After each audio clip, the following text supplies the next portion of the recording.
It's an absolute mess in L.A. In all likelihood, because we have an abundance of individuals ill-equipped to handle the drama and a superstar in LeBron James that's incapable of exercising a level of patience required to surround himself with that. He's going to still get his numbers. He's going to still do what he does, but he can't help himself by saying stuff that's ultimately going to be viewed as taking shots at players. And I'm not accusing LeBron James of doing that intentionally. I'm saying that sometimes you can't help yourself. Speaking in defense of yourself, inevitably it's going to come across as you pointing the finger at somebody else's. And you might not be cognizant of it, or you might not care. Now, LeBron being as brilliant as he is, I find it hard to believe that he's not cognizant of it. But some would argue he deserves the benefit of the doubt. I'm going to tell you why he necessarily doesn't in a minute. But I understand those who are tempted to give it to him anyway.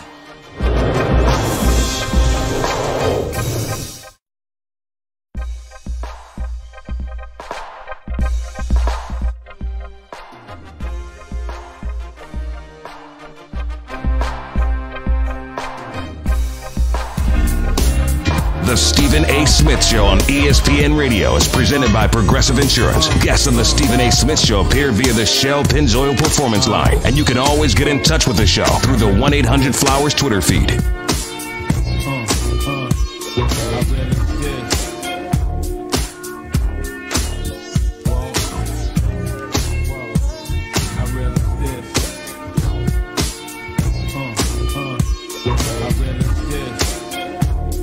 I like that beat. I like that beat, no doubt. Welcome back to Stephen A. Smith Show, ESPN Radio, ESPN News. Number to call up is always 888-SAY-ESPN. It's 888-729-3776. My producers, I need y'all to put my phone calls up on the screen because I do not see them. So I want to see my phone calls because I know a whole bunch of people are calling in. Get these lines up. Apparently the screen is frozen. But I'll know who my callers are in just a minute. Anyway, the Stephen A. Smith Show is being brought to you by Pennzoil Synthetics, taking synthetic motor oil performance to a whole new level. So make the switch to Pennzoil Synthetics today. Also, ESPN Radio is presented by Progressive Insurance. Drivers who switch to Progressive can save an average of $668. One of the things somebody texted me, good friend of mine, exceptional in this business, but I won't say his name because I don't know if he wanted me to.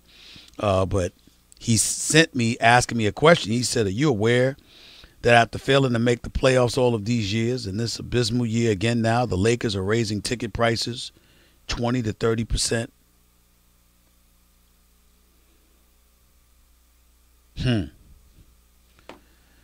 I guess that's understandable because LeBron James is in the house. But the bottom line is stuff has to get together. I think in October of 2018, CNBC announced that ticket sales and merchandise sales were boosting. So we understand that that's, relatively predictable. Just reading from here and stuff like that. The newest star of the storied franchise is driving up ticket prices not only at home but in nearly every city he plays in. At the Staples Center alone, ticket prices are up 427% over last season, according to StubHub. However, it's not just at home. Road game for the Lakers will once again a big draw. The most in-demand NBA game for the upcoming season is opening night when the Houston Rockets visit the Lakers. That's this past October. The average ticket for that game was $934. And obviously the ticket prices are going to go up again next year. With LeBron James, it's understandable. It's predictable. They just got to get it together. And listen, if we're going to be totally honest about things, let's be really, really honest about something here. A game like last night, I told y'all, I'm unapologetically rooting for the Lakers.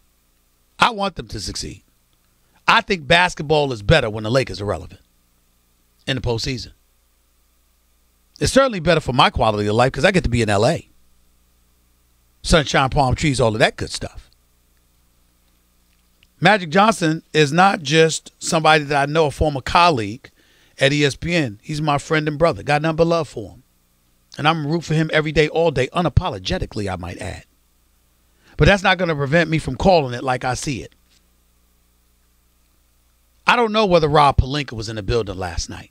I don't think Magic Johnson was there. They need to be seen at times like this. They need to be seen. Let's not pull a Phil Jackson now, where you show up in September and then we don't see or hear from you until April, year after year after year. The fact of the matter is that this summer might be on LeBron to some degree because we need to see what players want to come and play for with him. But we can't absolve Magic Johnson. Not with this roster. Not with what we've seen from this roster. Yes, there have been injuries, but there have been people who have not played up to snuff. To some degree, it's on Jeannie Buss because Luke Walton was hired before Jeannie Buss got here. And listen, I'm a fan of Luke Walton. I think he's a good coach. But I'm going to agree with my man Max Kellerman on this. You need it to be great. And great he has not been. Rotation, substitutions, play calling, etc. It's been bad. It's been bad. Mistake after mistake after mistake. It's Kentavious Caldwell-Pope. It's Reggie Bullock. It's JaVale McGee. The list goes on and on. You're not making adjustments. I don't want to hear some stuff about Lonzo Ball having a profound impact. I know he can defend. I know he's unselfish. And LeVar Ball looks brilliant today because the way he raves about his son, the Lakers certainly have not looked the same since he's been gone. But the reality is that last night you got a triple-double from Rondo, who had 24 points, had like 24, 12, and 10. Plus LeBron James doing what he did, and they still lost to the Clippers. You got dysfunction and drama raking through the organization like a virus. You got people intimating that Rob Pelinka and Magic ain't on the same page. And that change could be coming there. I don't know whether it's true or not. I'm just telling you what people are saying. Everywhere you turn, it's just an absolute mess. An absolute mess. And then on top of it all, you get into all the stuff and the drama surrounding the Lakers before you even get into the basketball part of it. LeBron can't hit free throws, neither can the Lakers. Worst free throw shooting team in the NBA, bottom 3 in three-point shooting, and turn the ball over and give up about 122 points a game. You can't make this up. Champ, talk to me. You live with Stephen A. What's up, bro? Thanks for having me back. How you doing? I'm good, man. You on go ahead, man. Please, right now. I'm disgusted, but go ahead. I mean, we are looking at the end, and it's time for some people to start talking about should the Lakers sell, because since the passing of Dr. Buss, I mean, we are the new Clippers. It's just a flat-out embarrassment. And when you talk about LeBron James or what he accomplished in the Eastern Conference, I'm going to throw this out here because I haven't heard this.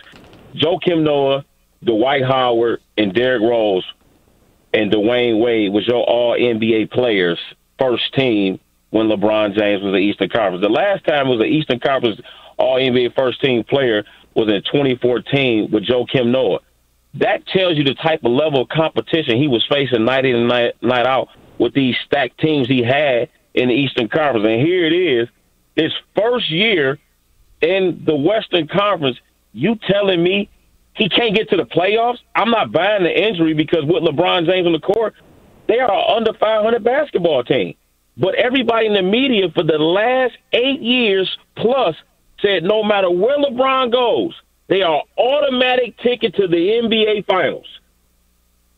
What's going on?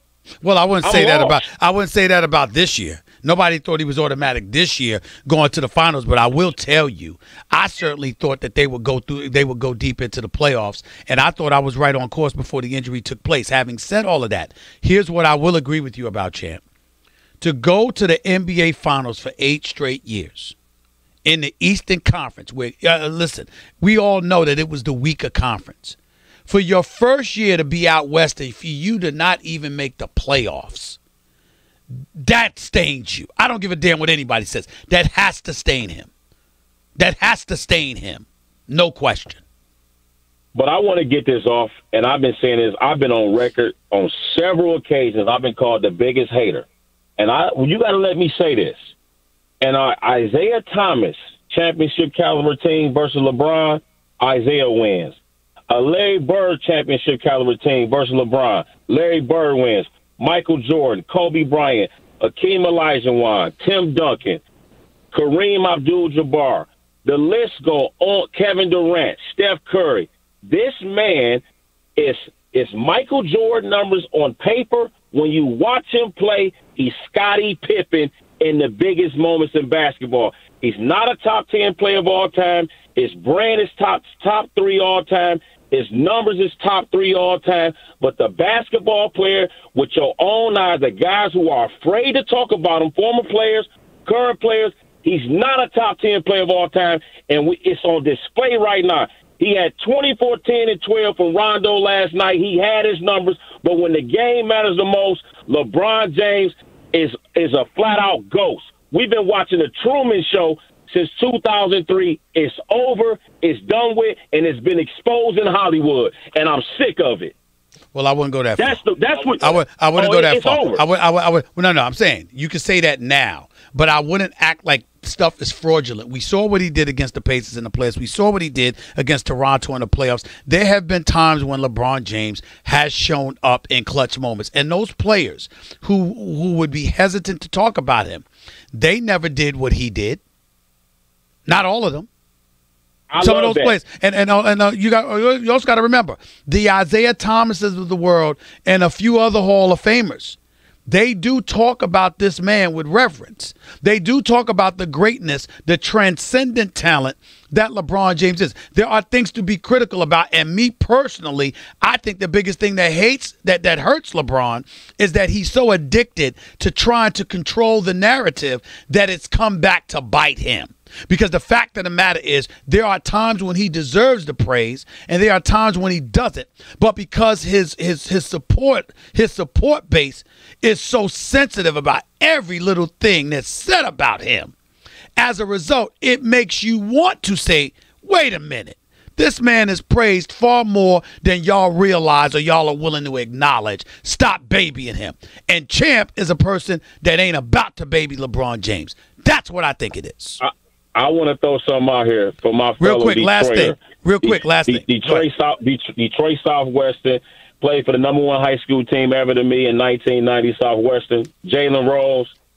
That's somebody that they need to start talking about being the president of basketball operations, the GM. The man knows his basketball, and I think this is a guy who needs to get the opportunity to run an organization. He knows it. He studies the game. Jalen Rose? He talks about the Jalen Rose. I wouldn't have a problem with that. I wouldn't have a problem with Jalen Rose being a president of basketball operations one bit. Wouldn't bother me at all because I know he knows his basketball. Wouldn't bother me at all. Wouldn't bother me at all. Appreciate it, champ. Thanks a lot, man. 888-SAY-ESPN. That's 888-729-3776. By the way, if you missed my opening segment today, go check it out on demand in the Stephen A. Smith podcast, brought to you by Capital One. Capital One is reimagining banking, offering accounts with no fees or minimums that can be opened in 5 minutes. Capital One. Hey, what's in your wallet? Your calls and more in a minute before Ramona Shelburne comes on. Live with Stephen A. right here. ESPN Radio, ESPN News. Your radio, your computer, your phone.